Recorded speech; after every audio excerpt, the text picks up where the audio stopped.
अब पहला क्वेश्चन हमारे सामने है, यदि p गुणा का, t घटाने का, m जोड़ने का, b विभाजन का संकेत है तो हमें जो है इसकी वैल्यू, सही मान हमें जो है बताना होगा। अब देख लेते हैं, जैसा उसने बोला है वैसे ही हमने जो है यहाँ पे कर लेना है।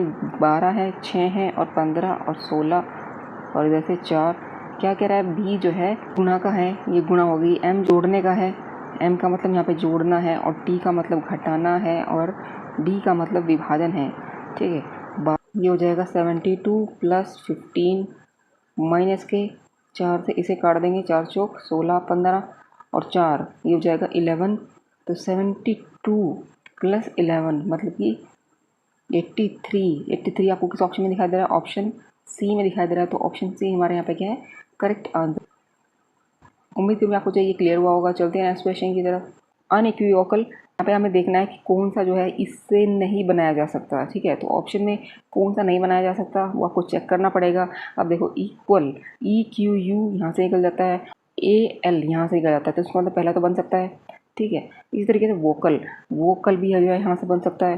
क्वेंट, अब देखो यहाँ पे क्या है, देखो क्वेंट है, क्वेंट में अगर हम देखें तो यहाँ पे हमें जो है सब कुछ दिखाई दे रहा है एक्सेप्ट टी है और ए भी है और आई भी है, एन भी है, लेकिन टी यहाँ पे जो है हमारा मिसिंग है, टी नहीं दिखाई दे रहा है। तो ये जो है आपका नहीं बनाया जा सकता अनइक्विवोकल से। ठीक है, उम्मीद करूँ आपको जो ये क्लियर हुआ होगा। चलते हैं नेक्स्ट क्वेश्चन की तरफ। अब नेक्स्ट है, मैट्रिक्स गिवन है, अब लुप्त अंक हमें यहाँ पे जो है फाइंड करना है कि यहाँ पे क्या आने वाला है। ठीक है, अब यहाँ से आप देखो इसको कैसे सॉल्व कर पाओगे। देखो ये क्या है, 216 है, 209 है और इधर से 202 है। ठीक है, जो कि संख्याएं हमारी क्या है, आसपास हैं 200 के। और इसी तरह से 522, 515 और 508 ये भी हमारे जो है 500 के आसपास है। मतलब कि हम जो है इसको जो है रो वाइज सॉल्व करेंगे as compare to column wise. ठीक है, तो हमने रो वाइज देख लेना है इसको कैसे क्या करना है। अब देखो 216 है, दूसरी संख्या क्या है हमारे पास, 209 है, जो कि ज़्यादा दूर नहीं है। तो हम जो है देखो माइनस करके देख लेते हैं, इधर 202 है। ठीक है, देखते हैं कितने का डिफरेंस यहाँ पे हमें जो है पता चलता है। 16 और 9, 16 में से 9 गए, मतलब कि यहाँ पे जो है 7 का डिफरेंस है। और अगर इधर से देखूँ तो हाँ जी, इधर भी हमारा जो है 7 का डिफरेंस है। तो इसमें और इसमें जो है 7 का डिफरेंस क्या है, इसमें भी 7 का डिफरेंस क्या है। अब नेक्स्ट जो हमारी रो है इसमें देख लेते हैं क्या है हमारे पास, 522 है, 522 और इधर 515 और इधर है 508। देख लेते हैं कितने का यहाँ पे जो है आपको हमें डिफरेंस मिलेगा। हाँ जी, 500 में से अगर मैं डिफरेंस करूँ, ये भी हमारा जो है 7 का डिफरेंस है। इधर भी हमें अगर देखें 15 में से 8 गए इधर से। ठीक है, तो ये भी हमारा जो है 7 का डिफरेंस है। तो यहाँ पे जो हमारी नेक्स्ट होगा यहाँ पे, तो उसमें भी जो है हमें 7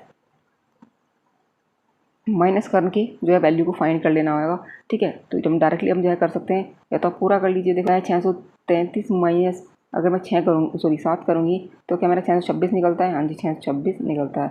अब इसमें से भी हमें जो है माइनस कर लेना है 7 को, ये हो जाएगा 9, 619 आपको किस ऑप्शन में दिखा दे रहा है, ऑप्शन डी में आंसर है। उम्मीद करूँ आपको जो ये क्लियर हुआ होगा। चलते हैं नेक्स्ट क्वेश्चन की तरफ। अब नेक्स्ट है मैट्रिक्स गिवन है, यहाँ पे हमें बताना है कि क्या आने वाला है। ठीक है, अब देखो ये क्या है हमारे पास, 1512। ठीक है, यहाँ पे हमारे पास है 4428 और इधर से 6453।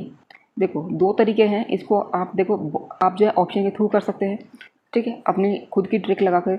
यहाँ पे देखो 1 है, मतलब कि हमारे पास क्या नंबर है, 1512 है, मतलब कि देखो 1512 है तो हमारा जो है 3 निकलता है। ठीक है, अगर हमारा 1512 है तो हमारा 3 निकलता है। 4428 है तो हमारा जो है 8 निकलता है।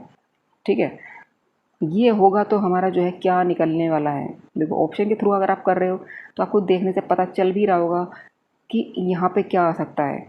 देखो अगर 1 है, ठीक है, तो 3 आता है। ठीक है, 1 है तो 3 आता है, इसका पहला नंबर अगर हम देखें। अगर 4 है तो 8 आता है। ठीक, अब हम पहुँच गए हैं 6 पर। 6 है तो क्या आ जाना चाहिए, नहीं पता चल रहा, ऑप्शन को देखो। देखो यहाँ पे क्या है, उसने लिख दिया 30, यहाँ 30 है, यहाँ 13, यहाँ 70 और इधर से ये हमारा 118। अब देखो क्या इतना बड़ा नंबर आ जाएगा, अगर आप पीछे से चेक करो 118 जो है यहाँ पे क्या प्लेस हो जाएगा। अगर देखो 4 आता है तो 8 आ जाता है, 6 आ जाएगा तो क्या 118 नंबर आ जाएगा, बिल्कुल भी नहीं आएगा, क्योंकि अभी तक तो हम देखो 6 पे ही पहुँचे हैं ना, इतना बड़ा नंबर तो नहीं आ सकता। ठीक है, अपने खुद की कॉमन सेंस का अगर यूज़ करोगे तो 118 तो यहाँ पे बिल्कुल भी नहीं आएगा, तो ये नहीं आ सकता। और दूसरी बात देखो, 3 है, 8 है। अगली बार हम जो है नेक्स्ट काउंटिंग में पहुंच सकते हैं। अब देखो अगर हम 70 की बात करें, 70 भी जो है एज़ कम्पेयर टू जैसे 4 के अकॉर्डिंग 8 आ रहा है, 6 के अकॉर्डिंग 70 नहीं आना चाहिए, ठीक है। तो ये भी हम जो है नहीं कर सकते।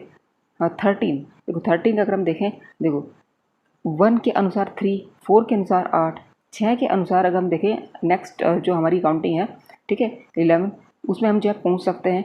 तो ये हमारा जो है बाय डिफ़ॉल्ट देखो देखो यहाँ पे हम सिर्फ जो है कॉमन सेंस लगा रहे हैं, बाकी और कुछ नहीं है। तो ये जो है हमारा हो सकता है, ठीक है। अगर देखें 30 की बात करें तो 30 जो है नहीं हो सकता। क्यों नहीं हो सकता? 30 जो है इसके अनुसार, इनके अनुसार अगर हम देखें 1 के अनुसार 3, 4 के अनुसार 8, 1 के अनुसार 3, ठीक है 4 के अनुसार 8, 6 के अनुसार जो है एकदम से हम 30 पर नहीं पहुंच सकते। सेकंड टर्म में मतलब 13 पर हम जो है पहुंच सकते हैं। तो 13 हमारे जो है यहाँ पे आंसर हो सकता है। ऐसा आपने देखो ऑप्शन के थ्रू भी इसलिए किया है। देखो जब क्वेश्चन का एग्जामिनर देता है तो जो वो है ना, तो उसका आंसर भी जो है उसके अनुसार ही आपको जो है देख लेना है। इतना अगर यहाँ पे देखो ये 13 है और यहाँ पे देखो दूसरी टर्म 15 होता या फिर 17 या फिर मतलब 10 या फिर कुछ भी, तब आप जो है कन्फ्यूज़ हो सकते थे, तब आपको जो है नहीं पता चलने वाला था कि कौन सा नंबर यहाँ पे आ सकता है। लेकिन यहाँ पे देखो इस तरह का नहीं है, कुछ ना कुछ तो जो है इसमें सॉल्यूशन दिया हुआ है। तो इसका मतलब यहाँ पे जो है ये ही जो है आपका आंसर है और इसे आप जो है आराम से टिक करके आ सकते हैं। अब चलो ये तो पहली बात थी कि ऐसा है। अब देख लेते हैं जनरल तरीका क्या है, किस तरह से हम जो है इसको 3 ला सकते हैं और यहाँ पे 8 ला सकते हैं और यहाँ पे जो है मिसिंग नंबर फाइंड कर सकते हैं। अब यहाँ पे हमारे पास दिया हुआ है, क्या है मेरे पास 1512 है। देखो अब देखो अगर देखो आप बहुत बड़े नंबर से एकदम से इतना छोटा नंबर होता है, ठीक है, तो इसका मतलब देखो कुछ ना कुछ तो हम डिवाइड करेंगे, इतना तो क्लियर है।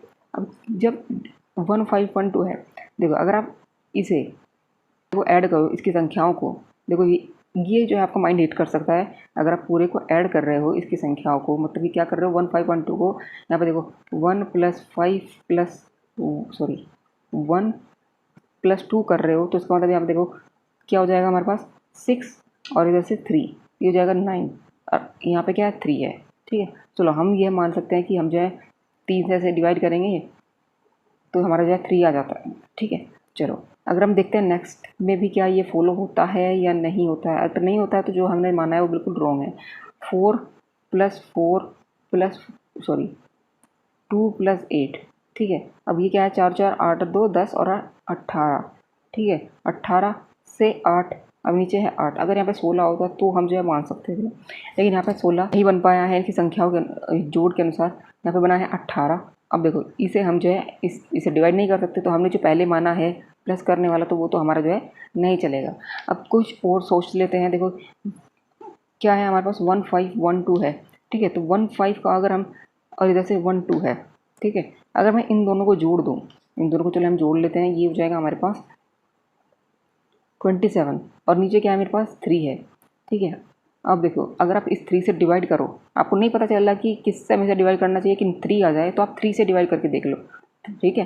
3 से डिवाइड करके देख लेते हैं, ये हो जाएगा 3 9 27, तो वहाँ पे हमारा जो क्या निकला है 9 निकला है, ठीक है। अब नेक्स्ट में देख लेते हैं कि ये सब होता है या नहीं। 44 और 28 को हमने जो है जोड़ देना है, इसको 2 पार्ट में डिवाइड किया और इसको जो है जोड़ दिया, ठीक है। ये हो जाएगा मेरा 2 और इधर से 72 हो जाता है डिवाइड। देखो वहाँ पे क्या आया था हमारा 9 आया था, यहाँ पे भी हमारा जो है 9 ही आ जाना चाहिए। हाँ जी 9 ही आ गया है, ठीक है। अब नेक्स्ट से देख लेते हैं 6 4 और 53, ये हो जाएगा मेरा 7 11। अब देखो हमारा क्या आया था 9 आया था सारी जगह, मतलब कोई यहाँ पे हम मान लेते हैं x है और जो है 9 हमें जो है मिल जाना चाहिए इसके अनुसार भी, ठीक है। तो या तो आप x को इधर ले जाओ और 9 को जो है इसके नीचे ले जाओ, वो आपकी चॉइस है, हमें जो है x की वैल्यू पता चल जाएगी, ठीक है। तो 9 से अगर हम इसे काट दें तो कितनी बार कटेगा? हाँ जी 13 बार कटेगा। 13 आपको किस ऑप्शन में दिखाई दे रहा है? ऑप्शन बी में। ऑप्शन बी हमारे यहाँ पे क्या करेक्ट आंसर है। 13 ही हमारे जो है यहाँ पे मेथड, जो उसका जनरल मेथड है उसके अनुसार निकला है। उम्मीद करूँगा आपको जो ये भी क्लियर हुआ होगा। चलते हैं नेक्स्ट क्वेश्चन की तरफ। श्रृंखला दी हुई है और यहाँ पे हमें बताना है कि क्या आने वाला है। देखो देखो 1 है 3 है 8 है और क्या कर सकते हैं। आपको 1 का और 3 का नहीं पता चल रहा है, 1 का और 3 का आपको अगर नहीं पता चल रहा है तो उसको रहने दो। 3 से अगर हम देखें तो 3 का हम कैसे 8 कैसे बना सकते हैं? 3 दूनी 6, मतलब कि अगर मैं 2 से गुणा कर दूँ, 3 दूनी 6 कर दूँ और 2 को जो है ऐड करूँ तो मेरा जो है 8 निकलता है, ठीक है। 8 से अगर हम 19 कैसे बना सकते हैं?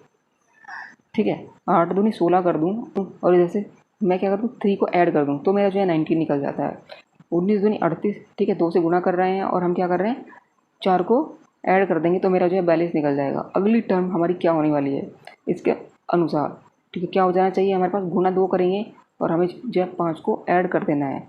ठीक है, इसी तरीके से अगर आप 1 को भी बिठाना चाहते हो फिर तो यहाँ पे ये भी हो सकता है 1 की गुणा अगर हम 2 में करेंगे, ठीक है, और 1 को ऐड कर देंगे तो हमारा जो है 3 निकल जाता है। ठीक है, अब 42 का देख लेते हैं। 42 दूनी 84 और 84 और 5 कितना हो जाएगा, 84 प्लस 5 हमारा जो है 89 निकल जाता है। हाँ जी, यहाँ पे क्या है 89 आ जाना चाहिए इसके पैटर्न के अनुसार। तो 89 आपको किस ऑप्शन में दिखाई दे रहा है, ऑप्शन सी में दिखाई दे रहा है। तो ऑप्शन सी हमारे यहाँ पे क्या करेक्ट आंसर है। उम्मीद करूँगा आपको ये भी क्लियर हुआ होगा। चलते हैं नेक्स्ट क्वेश्चन की तरफ।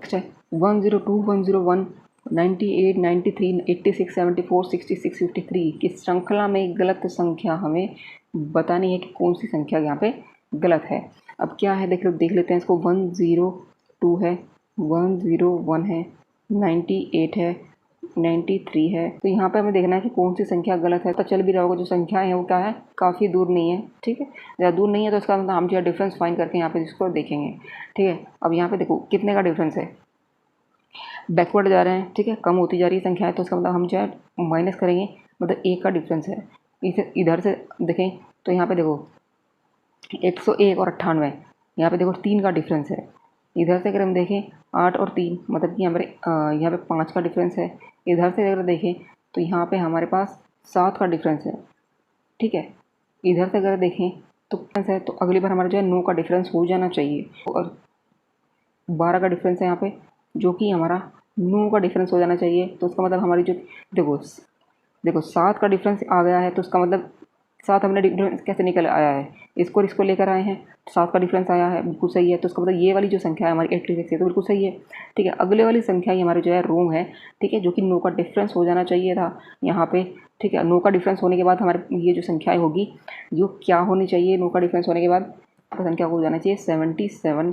ठीक है, 77 में से अगर हम 66 को माइनस करेंगे तो हमारे पास जो है 11 का डिफरेंस है। अगली बार हमारा जो है 13 का डिफरेंस हो जाना चाहिए। तो इसका मतलब हमें जो है पता चल गया है कि 77 यहाँ पे जो है हो जाना चाहिए एज़ कम्पेयर टू 74। ठीक है, तो 74 यहाँ पे जो है रॉन्ग है। उम्मीद करूँगा मुझे ये भी क्लियर हुआ होगा। चलते हैं नेक्स्ट क्वेश्चन की तरफ। अब नेक्स्ट है संबंधित अक्षर संख्या को चुनिए। मतलब क्या है कि जो यहाँ पर रिलेशन है इन दोनों के बीच में वही हमें रिलेशन यहाँ पे लेके आना है और उसी के अनुसार जो है हमें जो है मिसिंग नंबर को फाइंड करना है। अब देखो टालना और स्थगन। टालना का मतलब आप जो है क्या कर रहे हैं, स्थगन कर रहे हैं, किसी चीज़ को टालते जा रहे हैं तो इसका मतलब जो है स्थायी कर रहे हैं अभी उस टाइम के लिए। ठीक है, टाल रहे हैं, स्थगन कर रहे हैं। उसी तरीके से निगमन का जो मतलब होता है, निगमन का मतलब देखो, निगमन का मतलब किसी चीज़ को अनुमानित करना, अनुमान लगाना। ठीक है, तो अनुमान लगाना यहाँ पे जो है इसके अनुसार सही हो जाना चाहिए। ऑप्शन ए हमारे यहाँ पे क्या करेक्ट आंसर होगा। उम्मीद करूँगा आपको जो ये भी क्लियर हुआ होगा। चलते हैं नेक्स्ट क्वेश्चन की तरफ। अब नेक्स्ट है मछली का जिस तरह से गिल से संबंध है उसी तरह से मानव का हमें जो यहाँ पे संबंध बिठाना है, किससे होगा। ठीक है, मछली जो है गिल से सांस लेती है, उसी तरीके से मानव जो है फेफड़ों के द्वारा सांस लेता है। ठीक है, तो उसका यहाँ पे जो है फेफड़ा जो है सही होगा। इसके अनुसार ऑप्शन बी हमारे यहाँ पे क्या करेक्ट आंसर है। उम्मीद करूँगा मुझे ये भी क्लियर हुआ होगा। चलते हैं नेक्स्ट क्वेश्चन की तरफ। अब नेक्स्ट है विषम अक्षर संख्या को हमें यहाँ पे चुनना है। देखो क्या है, सिपाही का बैरक से, प्रधानाचार्य का विद्यालय से, कलाकार का ट्रूप से, गायक का कोरक से संबंध दिखाई दिया है। कौन सा विषम है वो हमें वहाँ पे फाइंड करना है। अब सिपाही जो है बैरक, सिपाहियों का जो समूह होता है उसे हम क्या बोलते हैं, बैरक बोलते हैं। अब कलाकार के समूह को हम क्या बोला जाता है, ट्रूप बोला जाता है। इसी तरीके से गायक का जो एक समूह होगा, जो गाना गाने वाले होते हैं उनको हम जो समूह को कोरस बोलते हैं। प्रधानाचार्य, क्या प्रधानाचार्य के समूह को विद्यालय बोला जाता है। ठीक है, जो कि सही नहीं है। ठीक है, प्रधानाचार्य जी का विद्यालय से इस प्रकार संबंध यहाँ पे नहीं है, तो यही हमारा जो है विषम है, औरों से भिन्न है। उम्मीद करूँगा आपको जो ये भी क्लियर हुआ होगा। चलते हैं नेक्स्ट क्वेश्चन की तरफ। अब नेक्स्ट है हाँ जी कार्ड का IGXJ से संबंध है, उसी तरीके से पोस्ट का हमें यहाँ पे किससे संबंध होगा वो हमें बताना है। CARD कार्ड है, इसका जो है हमें संबंध यहाँ पे देखो किससे लेके आना है, IGXJ से हमें जो संबंध बनाना है। अब देखो आप अपने खुद से भी जो है इसको सॉल्व कर सकते हैं। देखो अगर आप इसमें खुद की टर्म्स में अगर आप इसको रिलेशन ऐसे बिठा कर करने की कोशिश करते हो तो ये जो है आपका यहाँ पे कोई लॉजिक नहीं बन रहा है। देखो अगर ए के आसपास जो है आपको सी दिखाई दे रहा है और फिर डी भी है जो कि पीछे है, ठीक है, और यहाँ पे आर से जो है कोई खास रिलेशन यहाँ पे बन नहीं रहा है, तो आपको जो है ऐसा नहीं करना है। आप चाहो तो कर सकते हो, लेकिन इसमें भी आपको जो है इसी तरीके जो है टर्म्स दिखाई देंगी GHI, ठीक है, JK मतलब और एक्स जो है अलग से आपको जो है दिखाई दे रहा है, तो आपको जो है ये सब नहीं करना है। आप चाहो तो कर सकते हो। यहाँ पे हमें जो है अगर हम ऑप्शन देखें तो हमें जो है उसे फाइंड करने में काफ़ी देर जो है टाइम लगेगा, तो हम वो सब नहीं कर सकते। हम क्या करेंगे, इसका ही रिलेशन जो है हम दूसरे वाली टर्म से बिठाकर देखेंगे इस तरीके से। अब देखो डी के बाद जो है हमारा जे आया है, डी के बाद जे कितने नंबर पर आता है, मतलब कि 6 नंबर अगर हम ऐड करें तो हमें जो है जी मिलता है। DEFGHIJ मतलब छठे नंबर पर हमारा जो है जे होता है। आर के बाद हमारा एक्स कितने नंबर पे होता है, आर के बाद हमारा जो है एक्स भी छठे नंबर पे होता है, ठीक है। ए के बाद भी जी हमारा जो है छठे नंबर पे होता है। इस तरीके से सी के बाद आई, ये भी हमारा जो है DEFGH, हाँ जी, ये भी हमारा छठे नंबर पे होता है। मतलब कि यहाँ पे जो है चारों में ही 6 नंबर मिस करके जो है अगला नंबर यहाँ पे जो है उसके अनुसार उसने लिखा है। इसी तरीके से हमें जो है पोस्ट में भी कर लेना है। 6 नंबर जो है मिस करके हम जो है आगे पहुँचते हैं, ठीक है। तो क्या हो जाना चाहिए इसके अनुसार, 6 नंबर जब मिस करेंगे टी के बाद हमारा जो है हो जाना चाहिए, हाँ जी, जेड हो जाना चाहिए छठे नंबर पे। एस के अनुसार, एस से हम अगर छठे नंबर पर आगे बढ़ें तो ये हो जाना चाहिए हमारा STUVWX, हाँ जी, वाई पे जो है छठा नंबर है। ओ के बाद जो है छठे नंबर पे हमें जो है PQRSTU, छठे नंबर पे यू है, और इसी तरीके से पी के बाद छठे नंबर पे हमारा जो है वी हो जाएगा। तो VUYZ आपको किस ऑप्शन में दिखाई दे रहा है, ऑप्शन बी में। ऑप्शन बी हमारे यहाँ पे क्या है, करेक्ट आंसर है। उम्मीद करूँगा आपको जो ये भी क्लियर हुआ होगा। चलते हैं नेक्स्ट क्वेश्चन की तरफ। वह समुच्चय कौन सा है जो दिए गए समुच्चय के सदृश है, मतलब इसके अनुसार जो मतलब इसमें रिलेशन होगा वही रिलेशन हमें किसी एक में यहाँ पे जो होगा उसको हमें फाइंड करना है। तो 1 है, 5 है और 12 है, क्या रिलेशन हो जाना चाहिए, ठीक है। अब देखो इस वाले नंबर को हम कैसे ला सकते हैं, इस वाले नंबर को हम इन दोनों का यूज़ करके कैसे ला सकते हैं।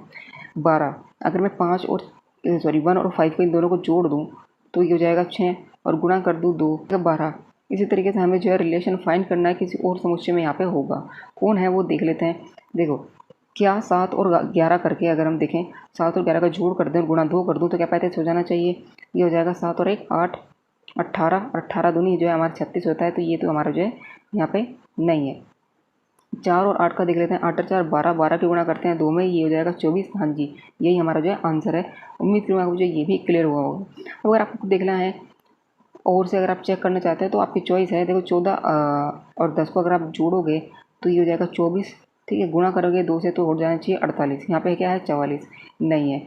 9 और 13 को अगर हम जोड़ेंगे तो ये जाएगा 22 और 22 की गुणा करेंगे 2 में तो ये हो जाना चाहिए 44, जो कि यहाँ पे क्या है 42। तो ऑप्शन बी हमारे यहाँ पे क्या करेक्ट आंसर है। उम्मीद करूँगा आपको ये भी क्लियर हुआ होगा। चलते हैं नेक्स्ट क्वेश्चन की तरफ।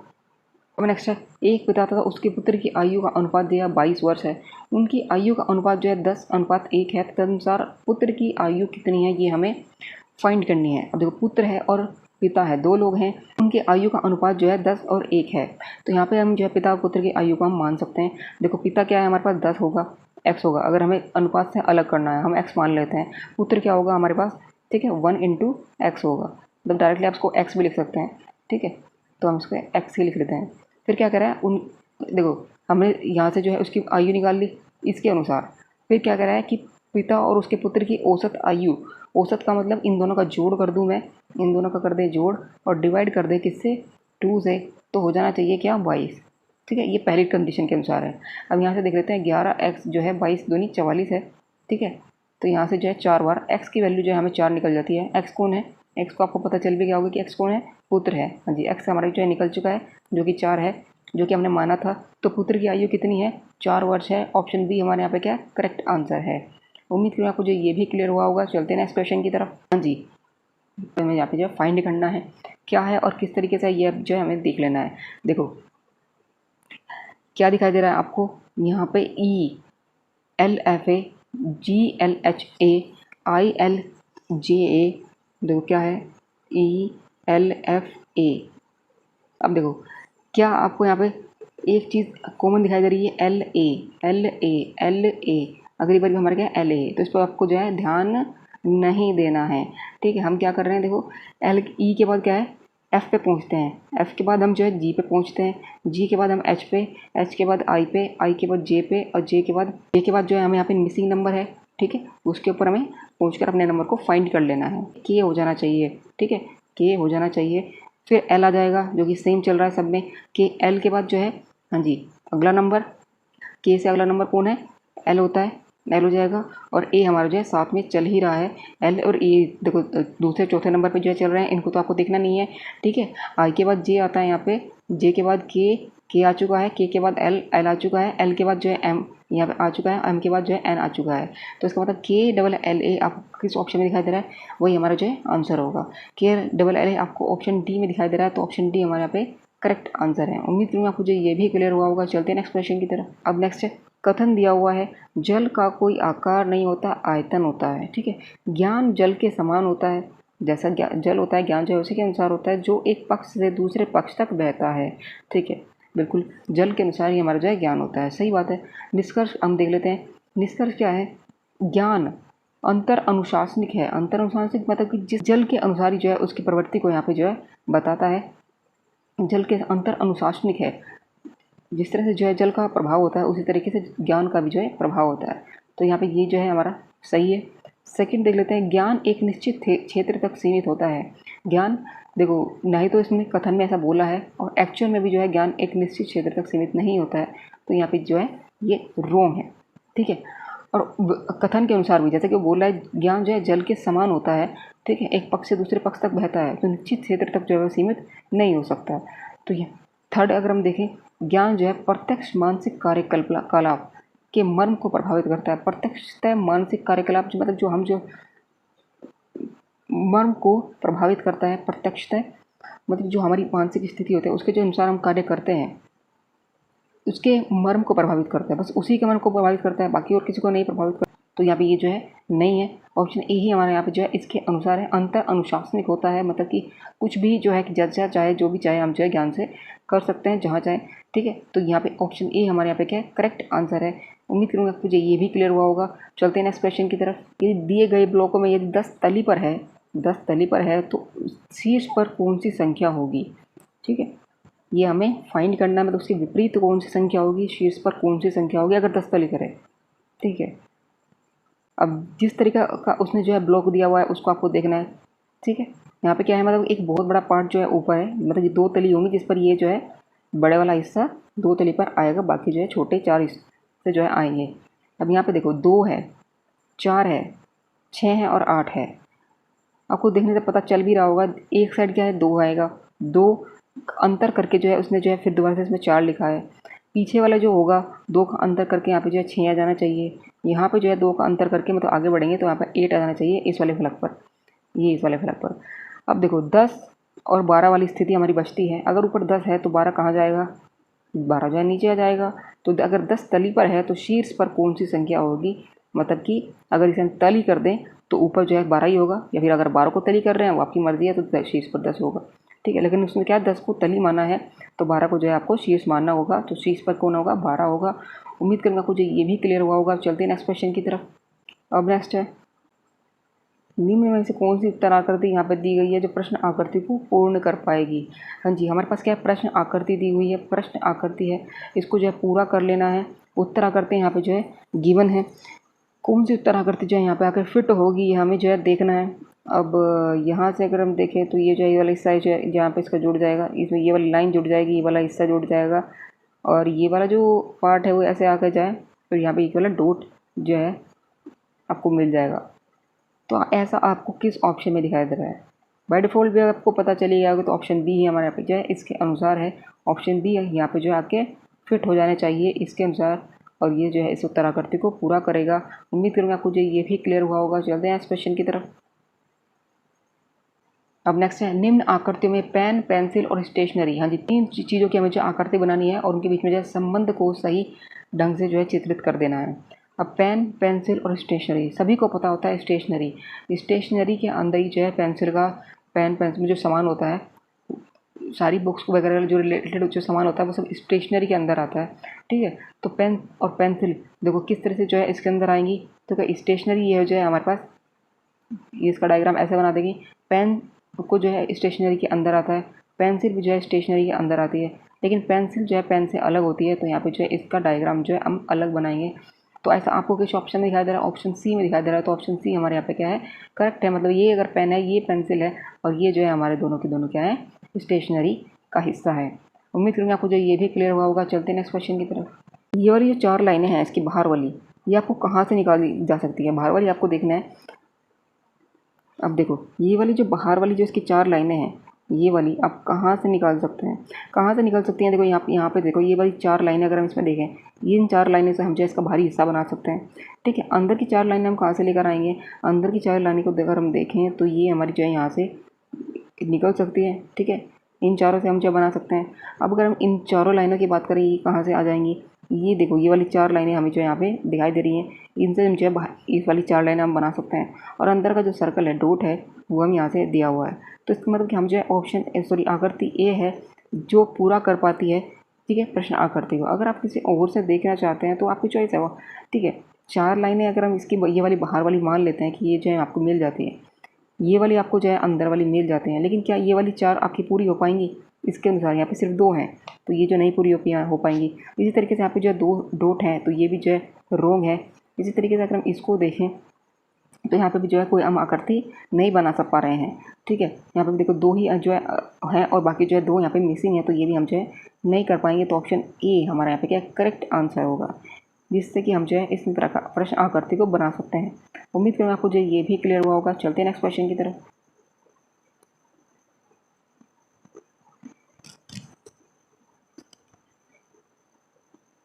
तो फ्रेंड्स आज की वीडियो में बस इतना ही। आज की वीडियो को बस यहीं विराम देते हैं। तो फ्रेंड्स कैसा लगा ये वीडियो? अगर वीडियो अच्छा लगा हो तो लाइक कमेंट से जरूर कीजिए, चैनल को सब्सक्राइब जरूर कीजिए, जिससे कि आपको नई नई नोटिफिकेशन मिलता रहे। तो फ्रेंड्स आज की वीडियो में बस इतना ही। कल फिर मिलते हैं एक नई वीडियो में, तब तक के लिए जय श्री राम।